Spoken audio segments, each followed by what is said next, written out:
علیون، علیون، ٹھیک ہے.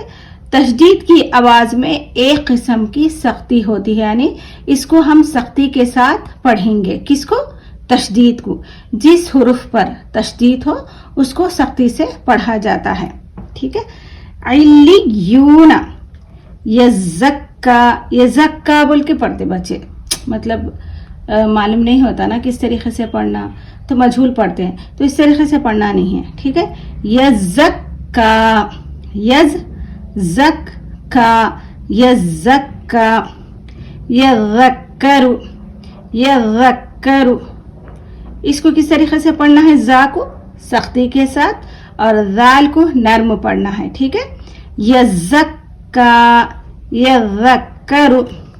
مزمل، مزمل.